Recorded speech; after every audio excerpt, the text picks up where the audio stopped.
start live. I'm in Dulles Airport in Washington, D.C. today, getting ready to get on a plane to Israel. And while I was here today in Washington, D.C., there was another distinguished visitor. Uh, President Vladimir Zelensky came from Ukraine and came and met in the Oval Office with President Trump and Vice President Vance. So I'm going to be talking a little bit about that. Things got a little heated, to say the least, in that meeting. And I just want to talk about some observations that I've made after I watched that exchange between our president, vice president, and President Zelensky. First of all, I just will start by saying that there was a tremendous lack of humility shown in that room by both sides. That diplomacy requires being diplomatic. And somebody says, turn up the volume. Okay, I'll see if I can turn up the volume. Diplomacy means you have to be diplomatic. And there wasn't a lot of diplomacy going on in that room, again, from either side. Now, I think that there's some history here to what is transpiring. Try to turn this up a little bit. Let's see here if I can. There we go. Testing 1 2. Testing 1 2. How about that? Is that louder? Okay. So, you have to kind of understand the history of this to get what was really going on. First of all, kudos to President Trump and to J.D. Vance for, standing up for American profitability. We have poured a lot of money into the conflict in Ukraine. I wouldn't say that was a purely magnanimous gesture, that's one place where I would differ with the president. It's not like we shouldn't have done anything over there. I think that when there are wrongs happening in the world, we should have something to say about that if we want to be a country that has any kind of sway in this world. If we want to be a powerful country, if we want to be a superpower, then we should have something to say when countries are unjustly attacked and everything like that. Now, the fact that we have poured we've actually spent about $69 billion.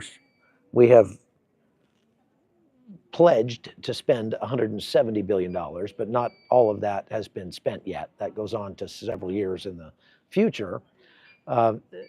It is not just simply a gift to Ukraine that won't do anything for the United States. And we've talked about this many times. If you've heard me talk about Ukraine before, you know that I believe that there's actually quite a bit that the United States gets out of being involved in this conflict. And it's worth being involved in this conflict for many reasons. However, it's still $69 billion of American taxpayer money. And if we can turn that into something that actually can help America either recoup some of that or actually even make a profit, that's great. We should do that. And the idea of making a deal with Vladimir Zelensky is perfectly reasonable. There's no reason why we shouldn't have that conversation with President Zelensky. Now, I put an article about this up over at chuckholton.com, and in it, I talked about the tenets of this potential agreement and what it would mean for America, what it would mean for Ukraine. Ukraine is a clear winner out of this in the short term because they get the assistance that they need to continue the fight. And make no mistake about it, Ukraine is going to continue to fight whether or not they have help from the United States. And so somebody's saying, here, Zelensky's ungrateful.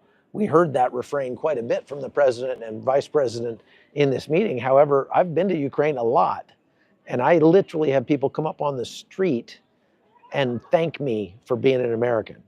As a matter of fact, as they were meeting today, there was a large gathering in the center of Kyiv to honor an American who gave his life fighting for Ukraine.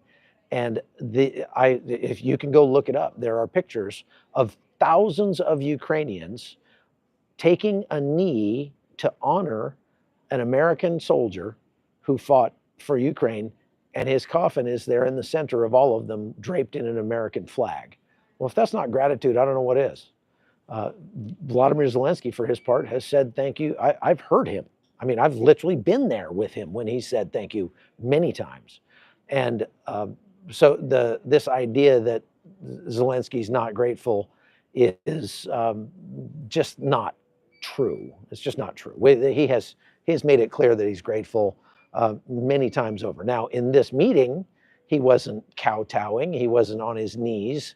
I don't know what you expected. Would you want the president of a sovereign nation to be on his knees kissing Trump's shoes? I don't know. I don't know exactly what would be the appropriate amount of gratitude when, in reality, if you look at it from Vladimir Zelensky's point of view, all the United States has done is give money or military equipment. What the Ukrainians have done is give up tens of thousands of their young men's lives. So if it comes to one side pays with blood and the other one only pays with money, well, Zelensky feels like he's got at least something to be proud of, and that I think that that's a reasonable conclusion. Okay. Now you can disagree. You can say, oh well, they would have died anyway, and that might be the case. More of them certainly would have died without the help of the United States. But like I say, I have heard Zelensky personally say thank you. I have had many Ukrainians thank me for just being an American. I didn't do anything, but I mean, as I was there reporting on the war, Ukrainians were very, very grateful for the aid they've received. So it's not fair for them to characterize it as Zelensky's not been grateful. Now, the fact that he was standing up for himself, here's what you have to understand. If you go watch the clip, what you're going to see is a clip that's taken of the entire, you're probably not going to see the entire meeting. So you're going to see the part where they were arguing in the meeting. Now, let me just start by saying that was completely unnecessary. It was completely unproductive. It was completely just bad optics on everybody's part. The United States is just playing right into Russia's hands. The Russians must have been giddy watching the President Zelensky and President Trump going at each other's throats. Now that was just ridiculous. Now, but what you will see if you go back and watch the entire meeting is that Zelensky sat there and took it for quite a while. And they were making fun of him for not dressing up, not putting on a suit. Well, you have to understand there's a reason why Zelensky doesn't put on a suit. When the war started and the United States offered Zelensky a ride so that he could abandon his post, leave his country, and go live in exile somewhere. And Zelensky said to President Biden, I don't need a ride, I need ammo. That's what I need. And he put on a uniform, put on body armor and a helmet, got a weapon, and he went out with his staff, and they took up fighting positions around Kyiv. Now, to me, as a soldier, that's an eminently respectable thing to do. That's exactly the kind of leader I would want if it was my country under attack. Now, when that happened, Zelensky went on TV and said, listen, I am fighting with you. I'm not going to be the guy that's running around the world in a suit while that my people are dying here. I am fighting with you. And so until this war is over, I will dress in military uniform, and that's his military uniform. That what you see, that green sweatshirt that he wears all the time, that's his military uniform. And that is a sign of solidarity with his people. So you understand now, this is what I think Zelensky does not understand, is that the optics of that don't look good to Americans, because it looks like he's disrespecting the office of the president by walking in there in a tracksuit. But Zelensky's not playing for it. He's not playing for American audience. He's playing for Ukrainian audience, because they're the ones who, you know, who voted for him, right? They're his constituency. So whether or not anybody else likes it, that's the reason he does it. Like I say, I don't think it's a great idea. I don't think his people would have a really bad problem if he started wearing a suit 3 years into the war.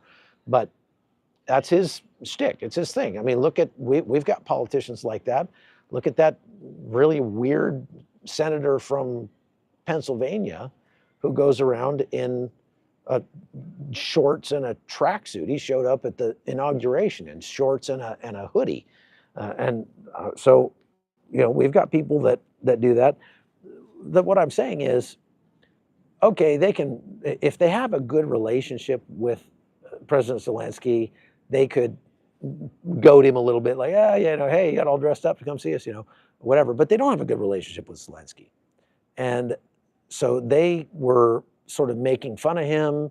They were sort of berating him for some time before they had that interchange where they kind of argued. Now, if you watch that interchange, it is embarrassing. It's embarrassing I'm embarrassed for Zelensky, and I'm embarrassed for President Trump as well. Now, J.D. Vance, he strikes me as a very reasonable person. J.D. Vance is very well spoken. He's better read, I would say, than President Trump is. Certainly better spoken than President. President Trump's never been. That's not his strong suit. Is not being well spoken. That's okay. I don't care if my president's well spoken or not.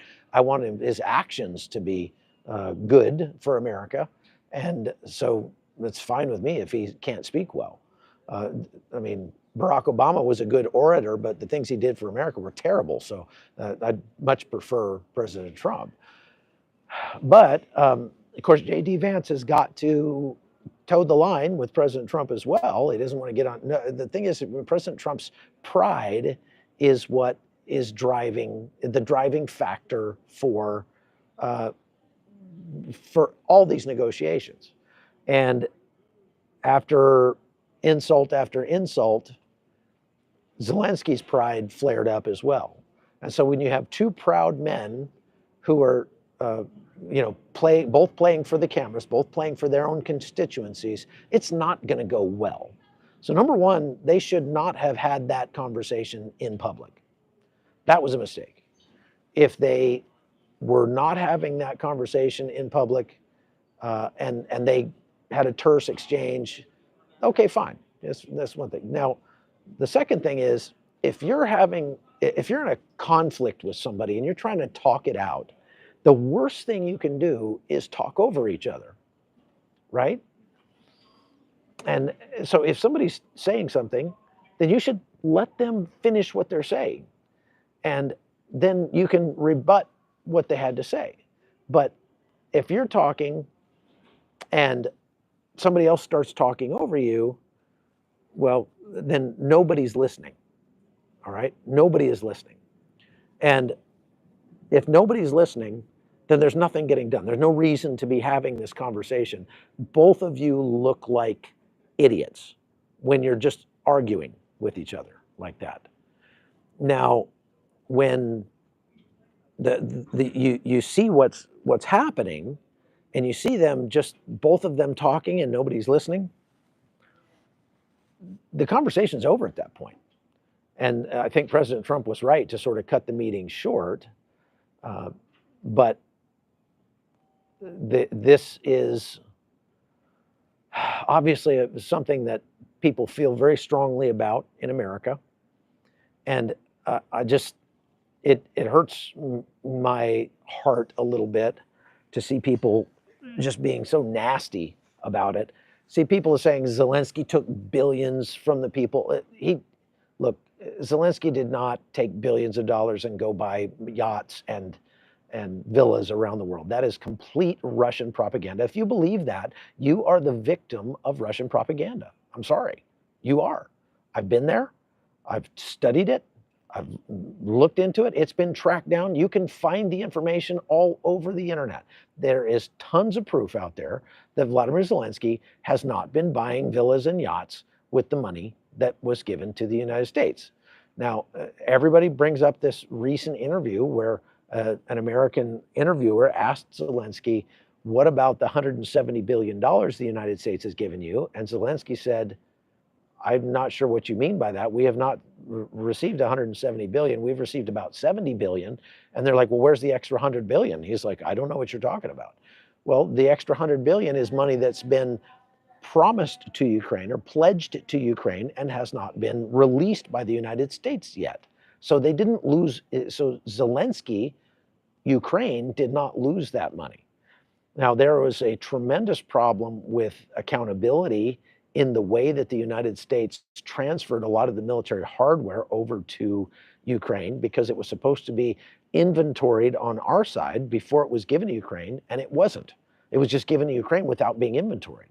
And so we don't, by our own fault, we don't really have a way to account for the stuff, even if they give us an accounting, and they have been.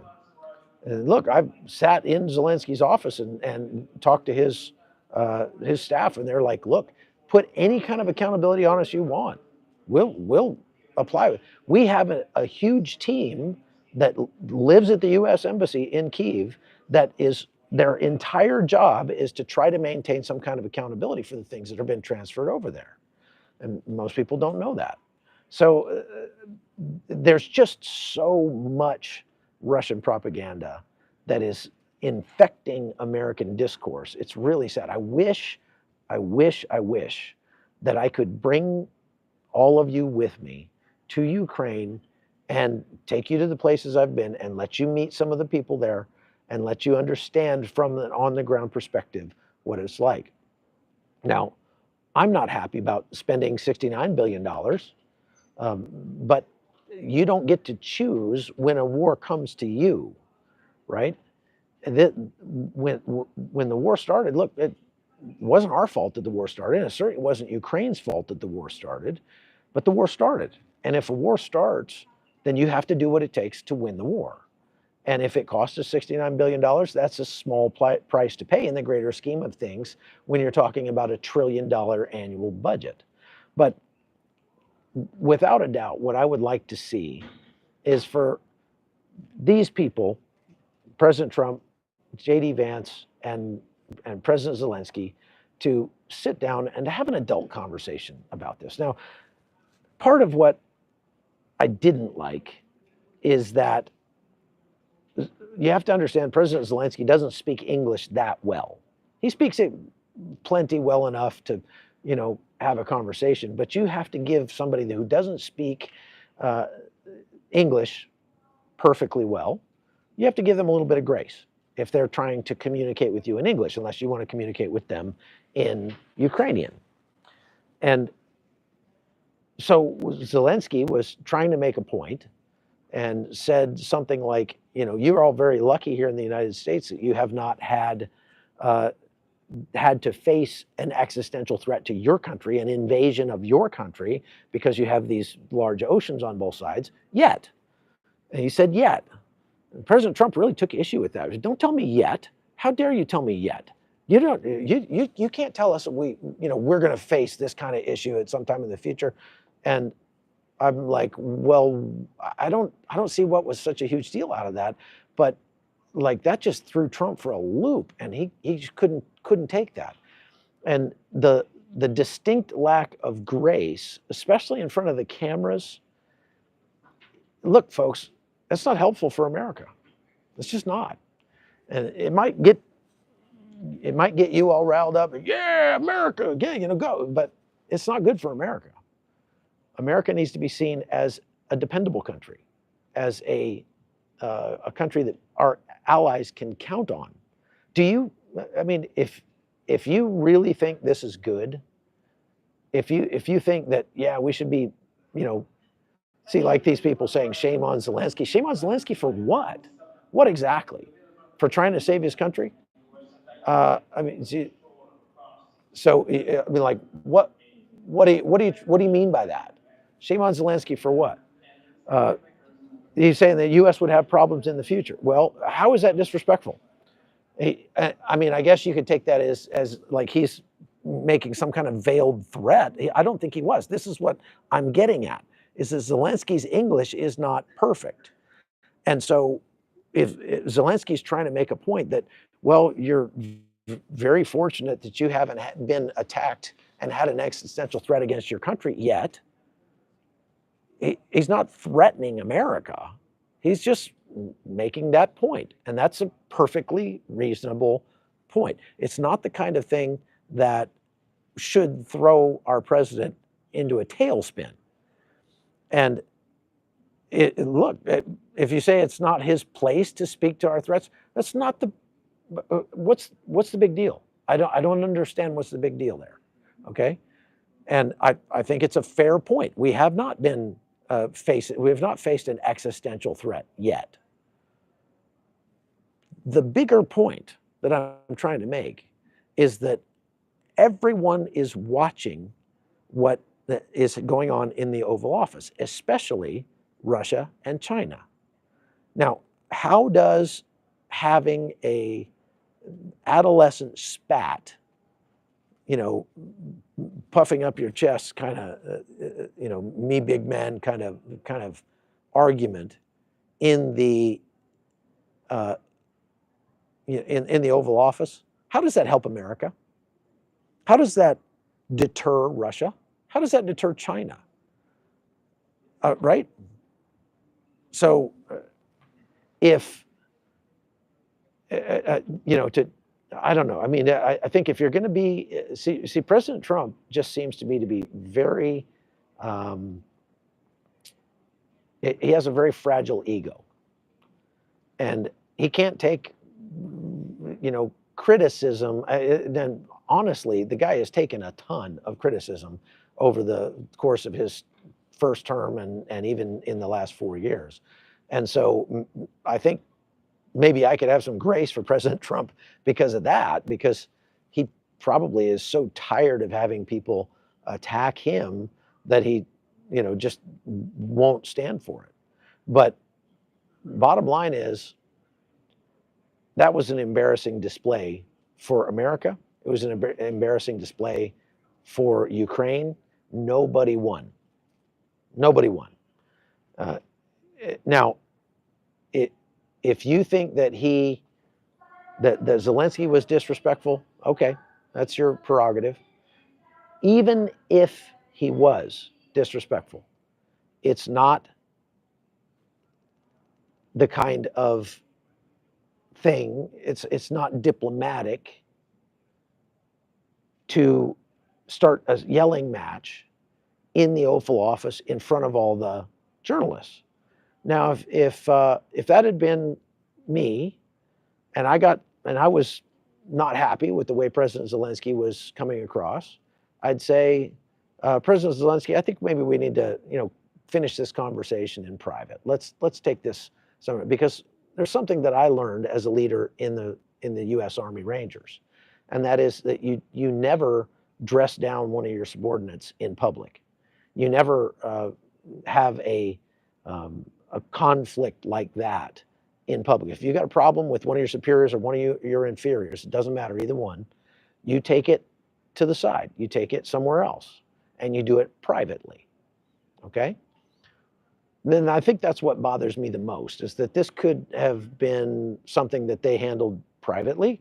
They got out of the way. But see, now what they've done is they've not left themselves an out. And again, I'm not only criticizing President Trump. I'm criticizing both of them. Also, all parties in this let their pride get the best of them. And so I'm telling you what should have been done would be for this to be done in private. The Bible even has a verse in Timothy that talks about this, that says, don't get involved, 2 Timothy, don't get involved in foolish and stupid arguments because they only harm the people who listen. See, that's something that I've tried to internalize in my own life, that it's not productive to argue with people in public. It's just not. Now, we can have disagreements and we can make our points and even have harsh disagreements, but we don't need to, when it devolves to the point where you're just talking over each other and nobody's actually listening, well, then you're just harming the people who listen, because everybody who's listening is losing respect for both sides. And that's not what we need from a president. And that's not what is going to end this war. That's not going to help the people of Ukraine. Now, President Zelensky, for his part, should have been far more humble and understood that he is, he came here in order to try to get some kind of security guarantee for his country. Well, he must know that by getting into a shouting match with President Trump, you're not going to get anything for your country. President Trump made a point in this discussion that I heartily agreed with. I think was a very, very fair point. And they were talking about how Zelensky had said, look, we made a deal with Vladimir Putin in 2014. We signed a deal with President Putin, and where he agreed not to aggress against us anymore for a ceasefire. We had a ceasefire in 2014, and Vladimir Putin broke the ceasefire. And so then it got into, well, then, President Trump, you're just playing right into Vladimir Putin's hands here. And President Trump, of course, didn't like that, and what he said made perfect sense. It was a very showed that he really understands how Vladimir Putin thinks. Okay, Putin said, "Look, you cannot." The last 4 years, we had a weak president who tried to talk tough with Vladimir Putin, but he didn't actually follow it up. He didn't. He still kept the brakes on Ukraine, and talking tough to Vladimir Putin is not going to work. That's not how you deal with somebody like Vladimir Putin. And and I've made this point before, if you start thumping your chest at Vladimir Putin, he's going to thump his chest right back. He has a giant ego, and that ego must be assuaged if he's going to make any concessions at all. And so you don't approach Vladimir Putin with chest thumping. However, you also don't need to approach him with hat in hand. And it seems to me that is kind of what President Trump has been doing, at least by saying ahead of time, before they even get to the negotiating table, that, well, okay, we're going to concede that Ukraine cannot join NATO. We're going to concede that Ukraine can't take back its own territory. We're going to concede that there's, all these things that he's already willing to concede to President Putin before they even sit down. To me, that displays weakness. However, and it certainly does not bolster our allies at all. And maybe that was the point. Maybe the reason President Trump led with that is because it put our allies on notice that they're going to have to jump up the amount of support that they provide. And that's exactly what they're doing. They all met in Kyiv over the last few days from all over Europe. They came to Kyiv and met there to discuss how they were going to increase their spending, their military spending, and their military support for Ukraine in the event that the United States stops supporting them. Now, if the U.S., it looks right now, it doesn't look real promising that the United States is going to come to a nice business agreement with President Zelensky. And for all of you out there who are, crowing about the fact that Donald Trump is such a great negotiator, well, if you can't get the business accomplished, then that's not a great negotiation. If you can't get a deal signed, that's not a great negotiation. So if you just blew the entire deal up because you let your emotions run away with you, that's not a great thing. That's my own personal opinion.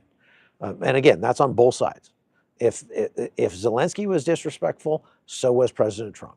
If President Trump was proud and let his emotions get the best of him, so did President Zelensky. But this is something that's been boiling for a long time. It's something that's been ramping up, and this sort of came to a head. If that needed to come to a head, it didn't need to come to a head in front of the cameras. That's all I have to say. Now, where do we go from here?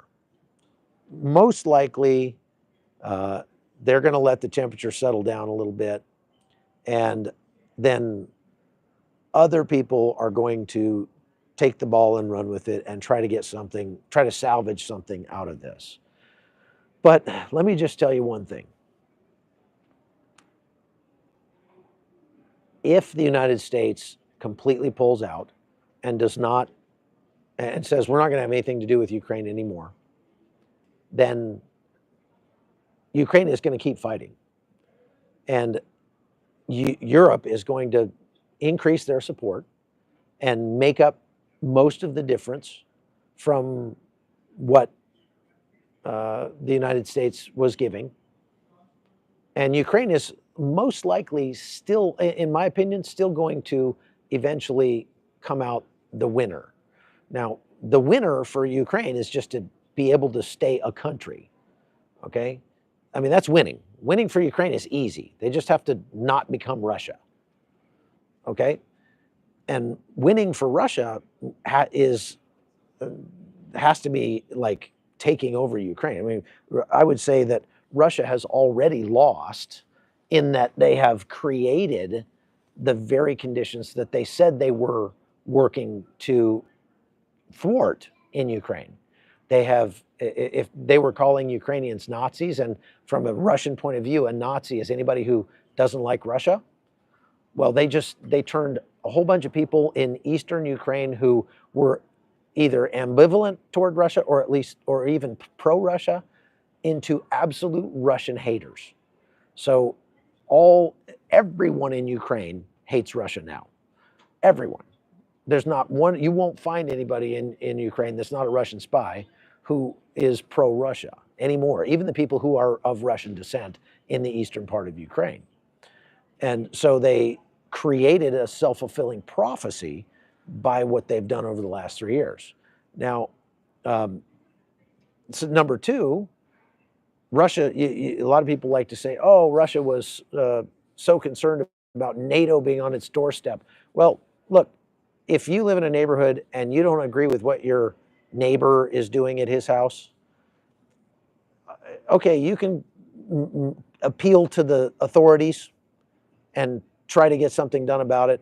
If they're having wild parties or if they're breaking the law or something, you can, appeal to the authorities and try to get that to stop. But if you don't like the color they're painting their door or something, you can complain about it, but you don't get to go set their house on fire. And that's what Vladimir Putin did when he invaded Ukraine. He tried to burn down Ukraine because he didn't like the thought of them joining the EU. And so, again, he doesn't have a right to tell Ukraine what to do. They're a sovereign country. If they wanted to join NATO or they wanted to join the EU, that's perfectly fine. He doesn't have to be happy about it. And we wouldn't be happy if Mexico joined BRICS or something, but that doesn't mean that Mexico doesn't have the right to join BRICS if they decide to. You don't get to force your will on other countries. Now, you don't have to do business with them. You can encourage them in legal ways, but it's certainly not moral or ethical to say you're just going to go kill hundreds of thousands of their people because you don't like their politics. And that's exactly what Russia did. But in so doing, now Finland is part of NATO, and Sweden is part of NATO, and Lithuania and Latvia and Estonia. They've created another self-fulfilling prophecy. I mean, if they're worried about NATO being on their doorstep, NATO was already on their doorstep up in the north. Oh, the thousands of kilometers of border that they shared with Europe, okay, with NATO countries before they invaded Ukraine. Okay, so Russia created a self-fulfilling prophecy there. Russia has lost something like 300, 400,000 people in this war. That certainly can't be called a win. It's kind of hard to call that a win, especially since they haven't managed to take over even one major city in Ukraine. And they have crushed their own economy. I mean, crushed it, like literally destroyed their economy in Russia. It started out with an economy the size of Texas. Now it's like down there with Lesotho or someplace, okay? So the ruble's terrible. The interest rates over there, if you want to buy a house, it's 24, 25% mortgage, stuff like that, okay? Now, my point is that Ukraine, as long as they survive as a country, Ukraine wins. That's all. That's all there is to it. And if the United States pulls out and doesn't support Ukraine at all, and then Ukraine goes on to finish winning the war and crushes Russia, and France comes in and brokers a deal, a ceasefire, or somebody like that, Germany, goes in and brokers a ceasefire and makes it, stop.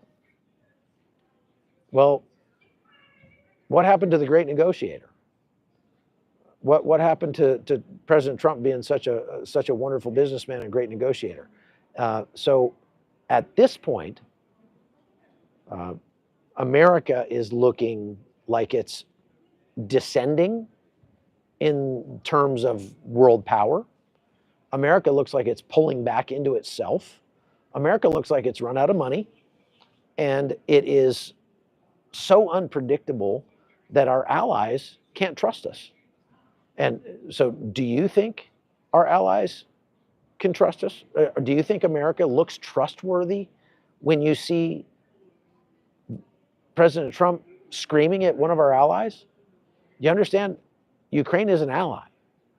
They have been an ally for many years, right? Yeah, Kevin keeps saying we're going to lose Taiwan. You're right about that. Not only lose it, but there's a very good chance that the United States will now find itself in a hot war, losing American troops fighting China by the end of President Trump's term. I hope not. Hope to be wrong about that. And I'm not saying that it's a sure thing. There are far too many variables between now and then that we just can't plan for. But it is certainly more probable now than it was 6 months ago that China is going to try to take Taiwan in 2027. And if they do, there's a good chance the United States will get militarily involved in fighting China because we have treaties that obligate us to do so with Japan and the Philippines. Now, maybe President Trump will pull this same stunt with Japan and the Philippines and start making fun of the Japan premier and start denigrating the Filipino culture and making fun of it. But, is it really the best foreign policy for us to go around and insult all of our allies and then start cozying up to our enemies?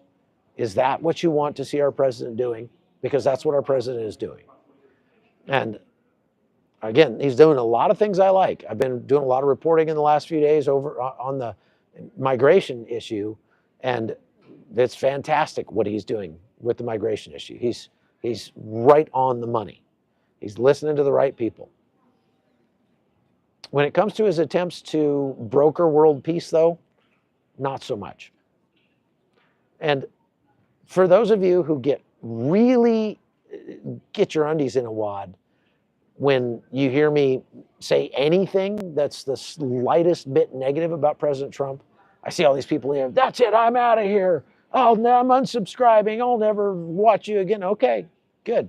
I'm glad to get rid of people who can't stand anybody criticizing the president of the United States, because in a free country with a free press, and what I'm here to do is bring you the news as best I see it, and on these lives is to give you my take on the news. You don't have to agree with me. I don't require that in any way, shape, or form.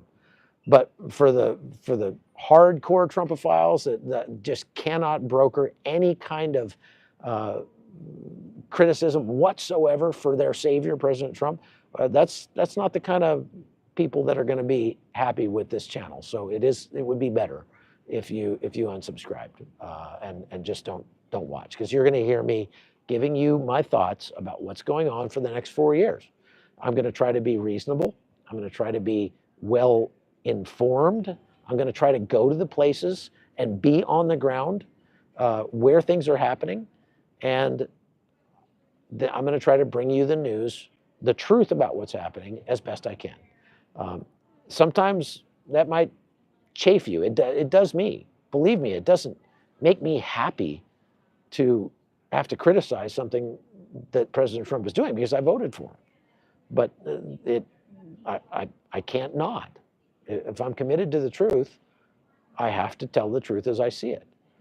And you can disagree. That's okay. I'm all right with that. And so if you want that kind of news, I would encourage you to just go hit that subscribe button, hit the like button.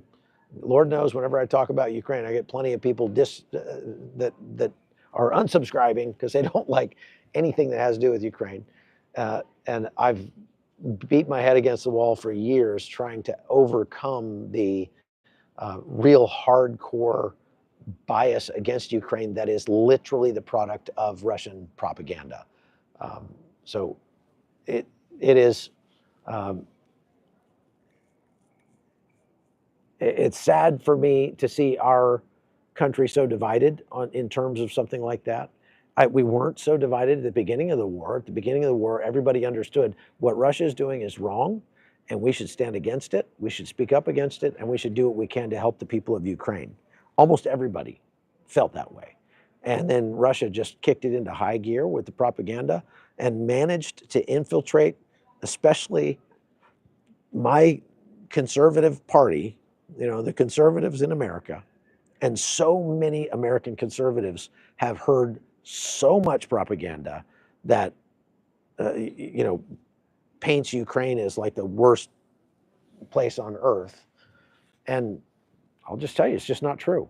I've taken people who were infected with that propaganda with me to Ukraine. When I get them on the ground and they see what the truth is, they moderate their stance, right? So it is possible for us to disagree on these things and maintain a polite, reasonable discourse. Shouldn't it be? I mean, shouldn't intelligent people be able to disagree about things and still stay friends? Even things that are serious issues. Shouldn't we expect the leaders of our countries, both Ukraine and the United States, to show restraint and humility when they approach each other in how they deal with one another in order to bring peace? One of the things that I totally agreed with President Trump and J.D. Vance, although I thought it was kind of rich that they brought this in after they had been bullying Zelensky for some time and he finally just lost it. But they were saying, look, we are trying to stop the killing. We're trying to do something that will stop the killing. The only problem with that sentiment is if you to bring peace by Ukraine losing cannot be acceptable to Ukraine. I mean, does that make sense? And I'll just end with this. The war could end tomorrow if Russia stops fighting. The war is over. If Ukraine stops fighting, Ukraine is over. So I try to put myself in President Trump's shoes and say, if I was President Trump, I would have certainly, I would certainly be pushing Ukraine for a deal that allowed the United States to make it profitable. And they make a very good point when they say, by entering into a deal with the United States on the business deal part of it, it makes us tied together, and it makes it less likely that we're gonna allow Russia to take over, because then we lose money. That makes sense. That makes total sense. And that's something that they should, you know, continue to pursue. But the, you know, getting emotional, talking over one another, arguing, that doesn't show any respect for Ukraine and the sacrifices that they've made. Because believe me, they understand they're not just fighting for Ukraine, they're fighting for the Western world here. And they are. That is the truth. However, a little humility goes a long way. And when you are just arguing over one another, you're just playing right into the hands of our common enemies. So it was sad. It was embarrassing to watch that today. And, you know, I watch all this vitriol going by. Zelensky's corrupt. Zelensky needs to go. And I mean, I'm sorry. You guys don't know what you're talking about. You just don't. I mean, you have been infected with Russian propaganda. I'm not saying Zelensky's pure as a driven snow. I'm saying Zelensky is being a leader. He's doing what he feels like he has to do to save his country. But he's not going to go licking anybody's boots, and I wouldn't expect him to. So if I was putting myself in Trump's position, I would say, yes, I would require that Zelensky enter into some sort of agreement that would give us at least the possibility of recouping some of our money. But if I was put myself in Zelensky's position, I would also have kept in mind that without something like that, things are going to get a lot harder for his own people. You know, it's not a good look for anybody. So I know some of you feel like Trump was wrong. Some of you feel like Zelensky was wrong. I feel like they were both wrong. And nobody wins when you are just, you know, yelling at one another.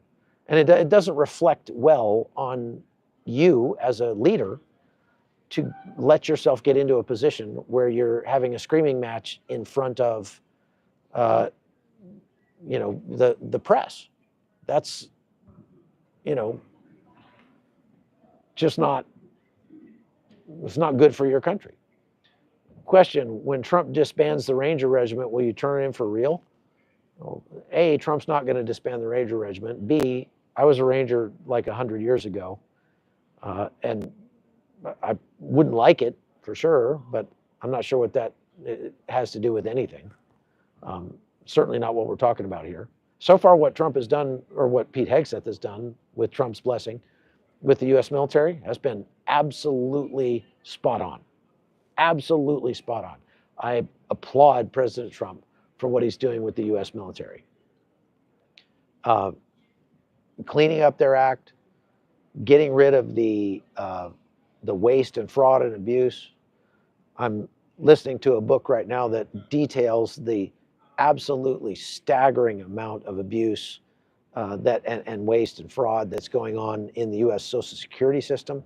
Trillions of dollars being robbed from the American taxpayer under the Social Security system. And holy smokes, it is so bad. So if Doge ever gets over to that and starts, you know, really digging into what's happening in the Social Security trust fund, they're going to save us a whole lot of money. So I think there's so much to be hopeful about with the Trump presidency. There's so much to be excited about with the Trump presidency. There's so much that they are doing very well. Today's meeting with President Zelensky was not one of those things. That's all. That's all. Look, everybody, nobody's perfect. I don't expect our president to be perfect, but it would be nice to see him be humble just once. Just be diplomatic once. His form of diplomacy is distasteful to me personally, but that's his style. So we'll see where it gets us. All right. So I know a lot of people have very strong feelings about this. I just wanted to give you my sense of it. I'm going to get on a plane in about an hour and head to Israel. So it is Friday. Probably by Sunday or Monday, I'll be broadcasting from Israel again, and we'll be over there. It looks like we may actually see us going back to, see Israel, the IDF, go back to fighting in Gaza sometime in the next 36 to 48 to 72 hours. Kind of hope not, but there's a lot of rumblings in Israel right now that they're gearing up to go back to fighting in Gaza. So we'll see. We'll see. And